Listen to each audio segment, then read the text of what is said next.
honourable member for Watson. Thanks very much, Speaker. When people talk about environmental protection, too often we only think about the more distant and remote part of our country, and those more remote areas often are very well deserving of protection. And from time to time, I've been involved in campaigns for exactly that protection. But the area that we've often missed in conservation is the importance of conservation projects in areas where many people do live. If I go through the Nepean, the Parramatta, the Cooks, Maribyrnong, Yarra, Darebin, Merri, Brisbane, Scrubby Creek, Karawiri Parry, Tamar, Swan, I'm all talking about waterways in our urban areas.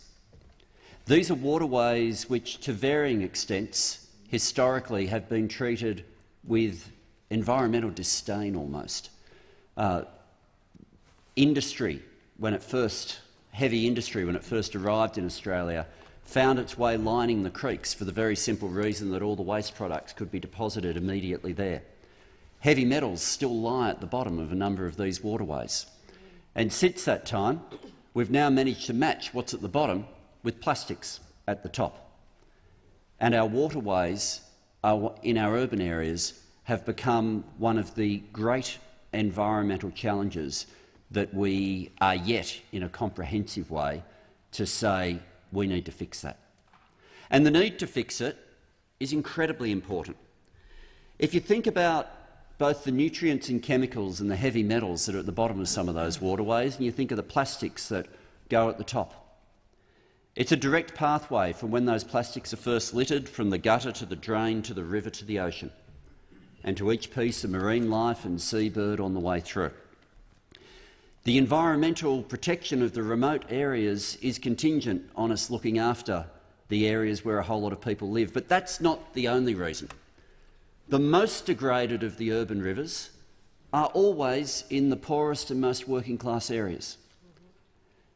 And it should not be connected to the average income of a postcode whether their river looks like a river or a stormwater drain. But in many cities in our country, it is exactly that. This is something that can be fixed. Years ago, the idea was that you could fix every river, that it already was a problem, and the way to fix it was to line it with concrete. Increasingly, as those concrete banks require replacing, the opportunity is there to make sure that the banks are properly remediated. There's also increasingly opportunities to treat not just the river but the entire catchment, to intercept the waste products before they actually reach our rivers. Whether that interception is through gross pollutant traps that just make sure the material never gets there, or by diverting the water through natural processes by adding new wetlands.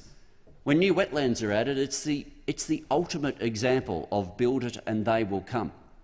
Because what comes isn't just the plants that are put there and the water that's put there, but in so doing the habitats created there. We have in the Cooks River an area that was completely degraded, that now the native birds have just shown up again. I'm not sure where they came from.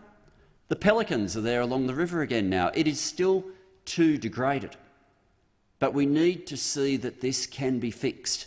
And we need to understand that this part of our environment, where we have tended to place our cities, historically many of these sites have been places of large numbers of people living since the first sunrise on this continent.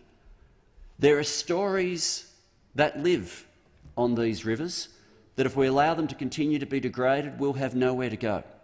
We have an Indigenous Rangers program that has focused on the remote areas and played a magnificent role there. But I think we'll also have a role to play in preserving the stories and the ecology and restoring the stories and the ecology of our urban rivers. It should not be the case that simply because a whole lot of people live somewhere and they're not as wealthy, that they are somehow less entitled to go for a walk where you can hear Australian native birds, to walk past the habitat and the trees and the shrubs that have always lived there, and to look at a river that looks like a river, not a stormwater drain. I thank the honourable member for Watson.